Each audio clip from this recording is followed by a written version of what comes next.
ನಗರದ ರೈಲ್ವೆ ನಿಲ್ದಾಣ ರಸ್ತೆಯಲ್ಲಿರುವ ಶ್ರೀ ದಿಗಂಬರ ಜೈನ ಬೋರ್ಡಿಂಗ್ನಲ್ಲಿ ಒರೂರಿನ ರಾಷ್ಟ್ರ ಸಂತ ಶ್ರೀ ಗುಣಧರ್ ನಂದಿ ಮಹಾರಾಜ್ ಅವರು ಪತ್ರಿಕಾಗೋಷ್ಠಿ ನಡೆಸಿ ಈ ಪತ್ರಿಕಾಗೋಷ್ಠಿಯಲ್ಲಿ ಮಾತನಾಡಿದ ಅವರು ಇದೇ ಜನವರಿ 15, 2025ರಿಂದ 26 ಜನವರಿ 2025ರವರೆಗೆ 61 ಫೂಟಿನ ಎತ್ತರದ ಪಾರ್ಶ್ವನಾಥ ಭಗವಾನರ ಮಹಾಮಸ್ತಾಭಿಷೇಕ ಹಾಗೂ 405 ಅಡಿ ಎತ್ತರದ ಸುಮೇರು ಪರ್ವತ ಜೀನಬಿಂಬ ಪ್ರತಿಷ್ಠಾಪನೆ ಪಂಚಕಲ್ಯಾಣ ಪ್ರತಿಷ್ಠಾಪನೆ ನಡೆಯಲಿದೆ ಎಂದರು.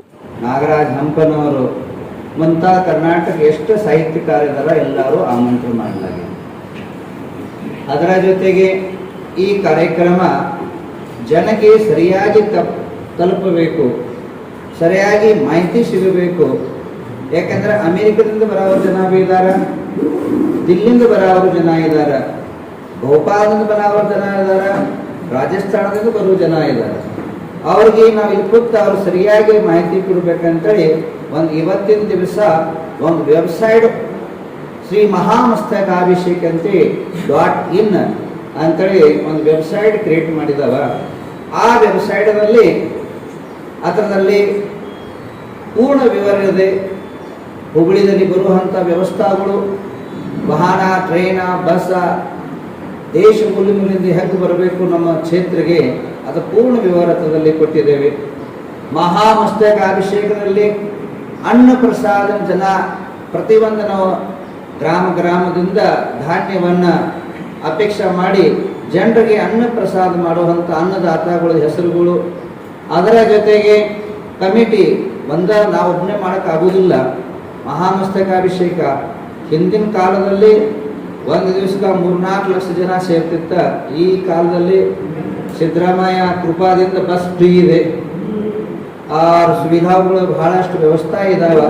ಅದರಿಂದ ಜನಸಂಖ್ಯೆ ತುಂಬ ಜಾಸ್ತಿ ಆಗೋದ್ರಿಂದ ಅವರಿಗೆ ಸರಿಯಾಗಿ ವ್ಯವಸ್ಥಿತ ರೀತಿಯಿಂದ ಸಮಾಚಾರ ಮುಟ್ಟಬೇಕಾ, ಎಲ್ಲರಿಗಿದ್ದಂಥ ಅನ್ನ ಪ್ರಸಾದ ಆಗಬೇಕಾ, ಮಹಾಮಸ್ತಕಾಭಿಷೇಕ ಕಳಸವನ್ನು ಎರಿಬೇಕಂತೇಳಿ ಸಾಕಷ್ಟು ಸುವಿಧಾಗಳ ಆ ವೆಬ್ಸೈಟ್ದಲ್ಲಿ ನೀಡಲಾಗಿದೆ.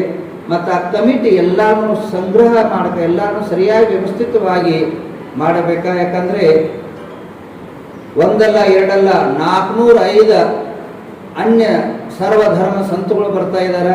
ಅದರಲ್ಲಿ ಪ್ರಮುಖ ಶ್ರೀ ರವಿಶಂಕರ್ ಆಗಲಿ, ರಾಮದೇವ್ ಬಾಬಾ ಆಗಲಿ, ಅದೇ ರೀತಿಯಲ್ಲಿ ನಿನ್ನಿದ್ದಂಥ ಮಾತುಕತೆಯಾಗಿ ಪ್ರಮೋದ್ ಕೃಷ್ಣನಂ ಆಗಲಿ, ಅದೇ ರೀತಿಯಲ್ಲಿ ಸಾಕಷ್ಟು ಹೆಸರಿಲ್ಲ. ಆಮೇಲೆ ಪತ್ರಿಕಾ ಮೂಲಕ, ವೆಬ್ಸೈಟ್ ಮೂಲಕ ನಾವು ಯಾರ್ಯಾರು ಒಪ್ಪಿಗೆ ಕೊಡ್ತಾ ಇದ್ದ ಆದಿತ್ಯ ಎಲ್ಲ ಹೆಂಗೆ ಸ್ವಾಮಿಗಳು ಒಪ್ಪಿಗೆ ಕೊಡ್ತಾರೆ ಅಲ್ಲಿ ವೆಬ್ಸೈಟ್ದಲ್ಲಿ ನಮಗೆ ಡಿಕ್ಲೇರ್ ಮಾಡ್ತಾ ಇದ್ದಾವೆ. ಅದರ ಜೊತೆಗೆ ಅದು ವ್ಯವಸ್ಥಿತವಾಗಿ ಎಲ್ಲ ಕಡೆ ಕಾರ್ಯಕ್ರಮ ಆಗಬೇಕಂತೇಳಿ 100 ಕಮಿಟಿ ವ್ಯವಸ್ಥೆ ಮಾಡ್ತಾಗಿದೆ. ಪ್ರತಿಯೊಂದು ಹಳ್ಳಿಯಿಂದ ಜನ ತಗೊಂಡು ಒಂದು ಕಮಿಟಿ ವ್ಯವಸ್ಥೆ ಮಾಡಲಾಗಿದೆ. ಅದರ ಜೊತೆಗೆ ಈ ಮಹಾಮಸ್ತಕಾಭಿಷೇಕ ಸಂತರ ಜೊತೆಗೆ ರಾಜಸ್ಥಾನದಿಂದ ನಡ್ಕೋದು ಜನ ಬರ್ತಾ ಇದ್ದಾರೆ. ರಾಜಸ್ಥಾನದಿಂದ ಆಚಾರ್ಯ ಸೂರ್ಯದೇವ್ ಸಾಗರ್ ಅವರು ಬರ್ತಾ ಇದ್ದಾರೆ, ಮಧ್ಯಪ್ರದೇಶದಿಂದ ಪ್ರಸಿದ್ಧ ಋಷಿ ಅವರು ಬರ್ತಾ ಇದ್ದಾರೆ, ಮಹಾರಾಷ್ಟ್ರದಿಂದ ನಮ್ಮ ಗುರುಗಳು ಬರ್ತಾ ಇದ್ದಾರೆ. ಟೋಟಲ್ 18 ಆಚಾರ್ಯ, ದಿಗಂಬರ 18 ಆಚಾರ್ಯಗಳಕ್ಕಿಂತ ಮೀರಿದು 21 ತನಕ ಆಚಾರ್ಯ ಬರುವಂಥ ಸಂಧಿ ಪ್ರತಿಯೊಬ್ಬರು ಸಂಧಿ ಇರ್ತಿತ್ಯ. 10-20 ಸ್ವಾಮಿಯವ್ರ ಜೊತೆಗೆ ಇರ್ತಾರೆ.